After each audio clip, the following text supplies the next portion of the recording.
स्वामी समर्थांची गोष्ट, श्रद्धा आणि सबुरी. स्वामी समर्थ हे अक्कलकोटचे महान संत. ते साक्षात दत्तात्रयांचे अवतार मानले जातात. त्यांच्या आयुष्यातील एक प्रसिद्ध गोष्ट बघूया. चोळप्पांची परीक्षा. चोळप्पा हा स्वामीचा निस्सीम भक्त होता. तो रोज स्वामीची सेवा करायचा. एकदा स्वामींनी त्याची परीक्षा घ्यायचे ठरवले. स्वामी चोळप्पाला म्हणाले, "अरे चोळप्पा, आजपासून तू माझी सेवा करायची नाही. तू इथून निघून जा." हे ऐकून चोळप्पाला खूप वाईट वाटले, पण स्वामीची आज्ञा म्हणून तो मुकाट्याने निघाला. गावाबाहेर जाऊन तो एका झाडाखाली बसला. त्याने मनात पक्के ठरवले की स्वामींनी हाकलले तरी मी इथेच राहीन, स्वामीचे नामस्मरण सोडणार नाही. तो उपाशी तापाशी तिथेच बसून राहिला.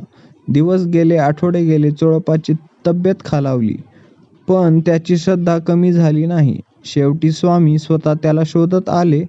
चोळप्पाची अवस्था पाहून स्वामींनी त्याची दया आली. त्यांनी त्याला जवळ घेतले आणि म्हणाले, "अरे वेड्या, मी फक्त तुझी परीक्षा घेत होतो.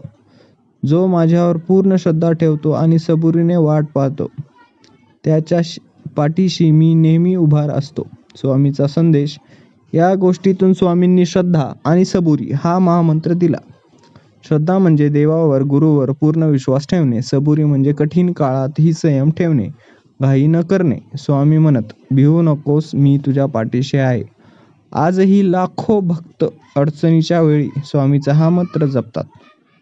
तुम्हाला स्वामीची अजून एखादी विशिष्ट गोष्ट हवी आहे का? लाईक आणि कॉमेंट करा. थँक्यू.